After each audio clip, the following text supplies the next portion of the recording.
In the days when kola nut was the eyes of the gods and the lizard nodded to the rhythm of the earth, there was a village called Odoma. Odoma was the richest in the land. The yams of Odoma were big and the soup pot that never ran dry. Their land was so blessed with food that never finished. But a sickness of the mind, heavier than malaria, fell upon the people. It was the sickness of pride. The men, led by the giant warrior Ikemefuna, grew intoxicated with their own strength. They believed that masculinity was the only pillar holding up the sky. They believed they did all the important work in the house. We clear the forest. We fight the wars. Ikemefuna boasted. Women just sit in the shade and cook. We don't need them. We are a great warrior. Ikemefuna would roar at the village square. A woman is but a helper, a soft thing to keep the house warm. While the gods of men walk, the women, led by the formidable Adugo, a waver whose tongue was sharper than a knife, grew tired of being looked down upon. From the crowd, she stood up and said, "You cut the trees," Adugo argued, "but we turned the house into a home, ready for war. Without our care, you are just children playing with spears. We are a mother to you all men." The argument grew hot and lasted for days until the New Yam Festival, usually a time of unity, but the air in Odoma was thick with resentment. The village was once a prosperous village, but the rows had become rigid prison. The men declared that they could live like kings without the nagging of women. The women declared they could build utopia without the arrogance of men. The men cheered. The only work the women did in the house are the invisible work. Housework are the invisible work, like cooking, cleaning, childbearing, and conflict resolution. These are not considered work at all. It is called resting. Enough! We will split the village. The men will live in the hills. The women will live in the valley. Then we shall see who's truly strong. They will come beg us after 2 days. The men moved to the hills. They named their village Umu Ike, which meant the children of strength. At first, they celebrated. They drank palm wine, hunted all day. We are free! We are not free! Yes, we are free! They shouted. The first week after the women left was a time of merry. It was a carnival. The men of Umuike felt a sudden intoxicating weightlessness. There was no voice telling them to lower their tune. There was no demands to wash their feet before entering the hut. Ikemefuna, the great leader, stood in the center of the square, holding his cup of palm wine. Look at us! They said we would perish. They said we are children. But look! The yams are here. The goats are here. We are kings in our own castle. No woman troubles kings. The men cheered. They spent the days hunting with reckless abandon. They killed more meat than they could ever finish. Antelopes, leopard, wild lion, bushmeat. They spent the night drinking and wrestling, celebrating the freedom of men. They believed that because they provided the raw materials of life, that is the meat and the shelter, the rest of living would automatically happen. The men caught plenty of meat, but they lacked the patience to prepare them. Majority of them didn't even know how to cook the meat they caught. They only knew how to catch them. Just a few of them who helped their wives and their mom prepare food back days when they lived together knew how to make a proper meal. Majority of these men, they threw the meat into huge fires. The outside burned to charcoal, but the inside stayed raw and bloody. They ate it that way to prove that they were tough. In the old village, the women swept the compound at dawn. The men assumed the death just went away. Now, no one wanted to hold a broom. I am a hunter and not a slave. I will never sweep.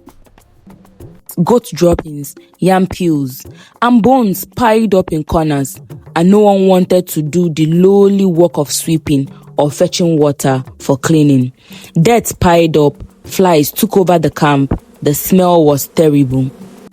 Palm wine turned sour in their bellies. Hunting alone did not fill the emptiness they felt. Slowly, their strength began to rot. Whenever a woman from Umuako gives birth to a son, the son would be taken to Umike village where the men stayed. Slowly, some of the children began to die due to hunger and inability to take care of them. But they told themselves it is not their fault. Childbearing and taking care of the home belongs to the women and not them. Male children cried endlessly. There was no gentle voice to calm them down, no steady hands to wash them, no stories at night to lure them into sleep. Quarrels broke out over small things. Who would cook? Who would fetch water? Who would fetch water? Who would tend to the sick? The warriors who once faced enemies without fear now feared like hungry boys. But something strange happened. A small group of men began to survive better than the rest. These were the men who helped their wives and their mothers in the kitchen. The group was led by a quiet man named Eze.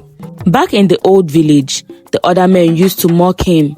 They would call him woman rapper because he helped his wife in the kitchen, grinding pepper, washing leaves, fetching water. They even laughed at him and said he behaved like a woman. But now, those same habits were the one keeping him alive. While Ikemefuna and the so-called strong men struggled, Eze and his group were doing excellently well. They knew how to cook properly, how to sweep, how to keep the house clean, and how to prepare food safely. Their meals were edible and their camp was healthier, while others fell ill. When the yam finished, everyone turned to cassava. The proud men rushed and cooked it wrongly. Eze and his group were patient. They prepared theirs in the right way, soaking it and fermenting it for days before processing it. That patience made all the difference. By the third moon, the century struck. The strong men like Ikemefuna, the man who could wrestle a leopard, was reduced to crawling on the ground, clutching his stomach, vomiting and shivering. The poison from the unfermented cassava and the bacteria from the fields had broken him. He looked up through the haze of his fever. He saw Eze sitting by a clean fire, eating a safe fermented porridge. Eze looked strong. His skin was clear. Ikemefuna soon realized then, with a sinking heart, that domestic skills was not weakness. It was a science of survival. Despite all that, they believed that begging the women means that they are weak and have accepted that they needed women. So they settled to having to eat raw meat and remained filthy. Across the river, things were different. The women were not sick. They were not dirty, in fact. Their village was clean and well organized.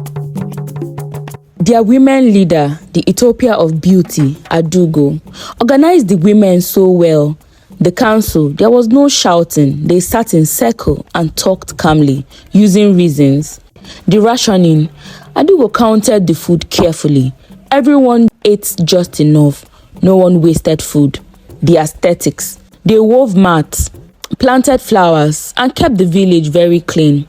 See, Adugo told her council. See, the men are chaotic and messy. We have built a peaceful society without them. So that is to say that we don't need men. They are a threat to our very existence and should be cut off. But soon, reality began to check in. But just as the man forgot that cooking is the real work, the women forgot that heavy physical work is also protection. Very soon, the season changed. Strong harmattan wind began to blow, harsh winds that tore the land. The women needed to make their huts stronger. Adugo drew the plans. We need strong central pillars made of Iroko wood, she said. She understood building very well. Adugo knew exactly what was needed to be done. The designs was perfect. The knowledge was complete. But knowing how to build and having the strength to build are not the same thing. They went into the forest and cut down the Iroko trees. But when it was time to carry them, their bodies failed them. The women pulled the ropes together, shouting and straining, but the logs did not move. The wood was too heavy. They did not have the raw strength to lift it. Frustrated, Adugo made a compromise. We will use the bamboo, she said. It is lighter. We will weave it tightly. The huts they built were beautiful, neat, clever and well designed. That night, the storm came. The wind did not care about the beauty of the hut. It respected only weight. Because the hut lacked the heavy Iroko pillars, they were torn from the ground. Roofs fell off. Wall broke. The women gathered outside, cold, wet, and shaking. Adugo held her children and looked at the ruins of the perfect plan. She understood then, wisdom shows the way, but strength carries it. Without strength to hold things firm, ideas fall apart in the rain. While the men lay in their own death, too weak to stand, the women lay in the rain, too exposed to sleep. But then a predator was watching. A bandit tribe called the Ajake Raiders was watching. The bandit king saw the weakness on the both sides. The lion is sick, the bandit king whispered. Looking at the men's camp, and the lioness had no claws, he laughed, looking at the women's collapsed village. Tonight, we take them all. In the middle of the night, the bandits attacked the women first because, according to them, they are the weaker version.